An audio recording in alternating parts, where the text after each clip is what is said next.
Guys, how's everybody doing? Sorry it's been a while since I posted a video. It's been kind of hectic around the house.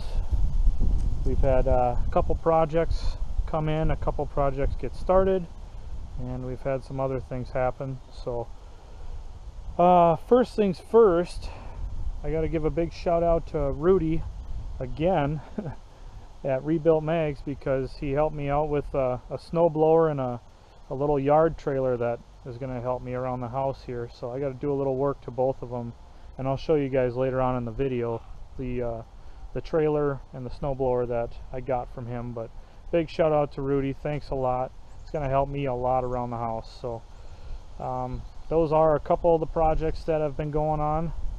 The second thing, I've started the Boardwalk. So this is the pallet boardwalk that we've started. My co-worker Joe came over and helped me out with this. Good buddy of mine, Joe. Thanks a lot for helping haul pallets. But we'll just take a walk down here. It kind of meanders through the wetland, and at the end of it here there's a little platform area that we kind of laid out, and I'll explain to you what's going to happen with it when I get out there. It's pretty close. Oh, and a big shout out again to Connor from This Old Farm and his dad for hooking me up with these pallets. So eventually I'll need more. But this is the platform area, and the plan is basically I'm gonna do a second row to get this a little bit elevated, so if it does get any water in here, I can see there's already a little bit in here that flows. I think it pretty much flows around where I'm standing, and then there's a drainage ditch that comes in over here. But anyways, I'm going to do a second row of pallets across this whole thing to kind of get it elevated, and then I want to take plywood and lay it on top of that and nail everything together. And on top of that, I'd like to build a little makeshift kind of hideaway cabin in here. So that's the plan anyway. And I think I might possibly try to go a little bit further back with the trail, but man, it gets really thick back there, and there's a lot of I guess you could call them clumps or clusters of small trees and brush that come up. So that would make it kind of a challenge to get the pallets to sit right.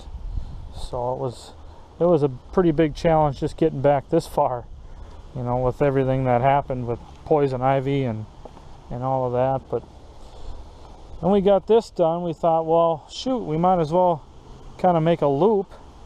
So now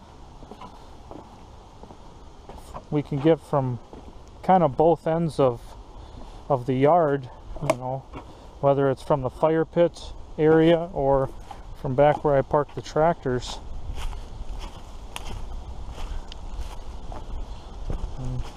back up into the yard. So that's kind of what I had envisioned. I thought I was going to go a lot further back originally, and I still might, but man, it gets pretty thick in there. So the second thing that happened in the last week was, see, I was originally going to take some video of the pallet boardwalk construction, but we kind of had a hang up. You know, I had a little pile of dirt and brush up on top of the hill here, and I was gonna kind of push it down below with the Farm All M, just to, you know, kind of add a little bit of fill in down there. But we got a little bit stuck when we got down there. If you guys can see, the front wheels were caked with mud. I was basically buried in mud up to the oil pan from front to back on this thing. So I'll walk down there and show you the holes. But my good friend Jerry and his dad brought their skid steer over to get me out, because I tried hooking the Super Ram up, I tried hooking the John Deere A up, and neither one would do it. But this is where I was stuck. So I had to cut this tree down. I had to drop the bucket off the loader, and then after we got the tractor out, I drug the bucket out with a chain and reattached it. But yeah, I was really stuck. So anyways, that's I got a couple pictures I'll probably insert in the video here.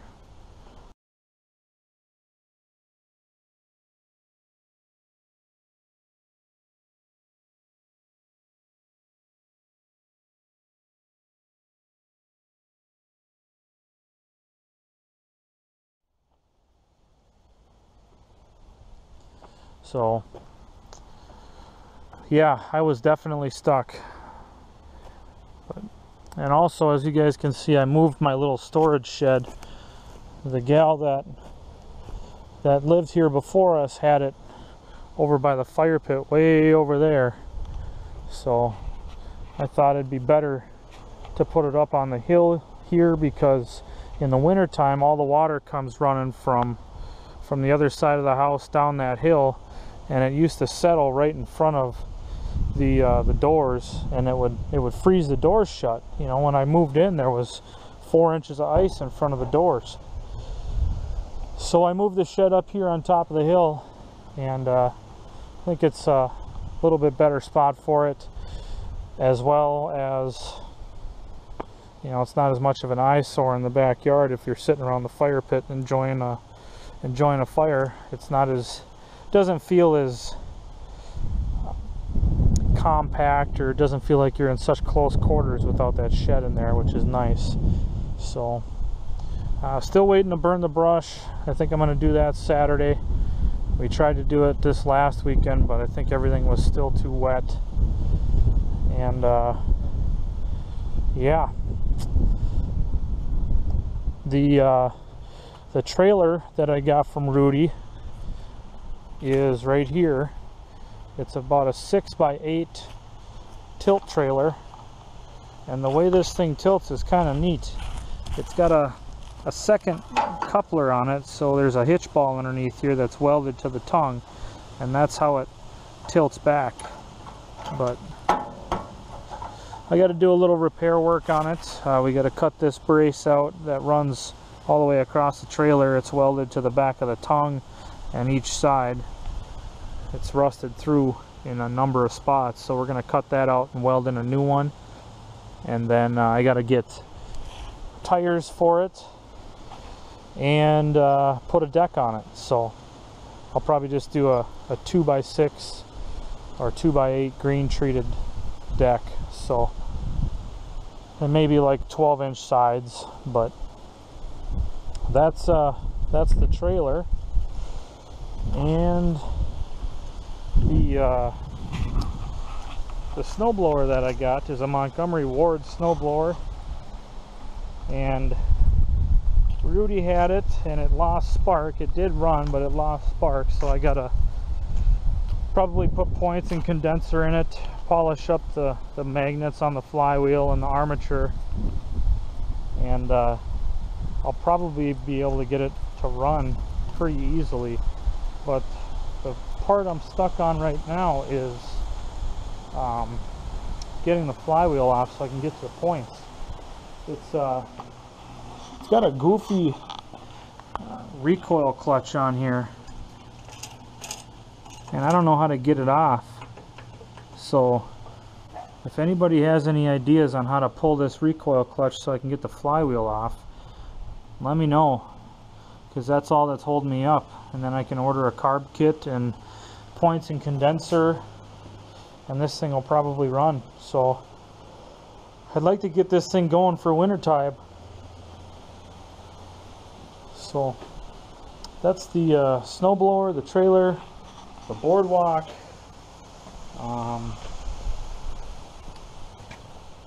I guess now is the toughest part of the video. My dog Roxy, my mastiff, excuse me, my mastiff, she's been having kind of some issues all summer with her left front shoulder. She's been limping, and there's been some swelling going on, and she's 10 years old, which is beyond the life expectancy of a mastiff. And we just kind of let her limp around for the summer, because it wasn't really to the point where she was in a noticeable amount of pain as far as yelping or crying or whining. When you touched her shoulder and moved it around, it was fine to her. It didn't cause her any undue pain. But this weekend we let her out Saturday morning, and she fell on the patio and couldn't get up, and that's the only time that I ever heard her cry in a lot of pain. So we kind of observed her throughout the weekend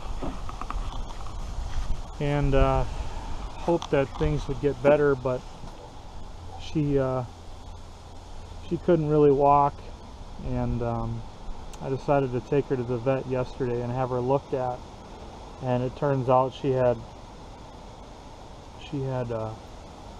bone cancer and possibly some type of cartilage cancer as well. So yeah, it was a tough deal, but we had to make the decision to let her go. And man, that was the hardest thing I've ever had to do. I love that dog, you know. It's the best dog in the world, man. I know everybody says that about their dogs, but she was the best. But anyways, that's kind of what's been going on around the house here, and it's been a tough go the last couple days. So I do apologize for not getting any videos out to you guys, but it's been really tough. So I'll leave you guys with a few photos of Roxy, and hopefully the next video will be a little bit better news. So I got another video coming that's going to be the giveaway. I got a third video on deck that is going to show a little bit of a friend of mine's collection. He's an international harvester collector, and most of his stuff is pre-1939. And I was up at his place about a week ago and took a bunch of video and some pictures, but it just, everything's kind of out of order with everything that's happened. So I'll get back on track. You just have to bear with me, and we'll get everything back together, and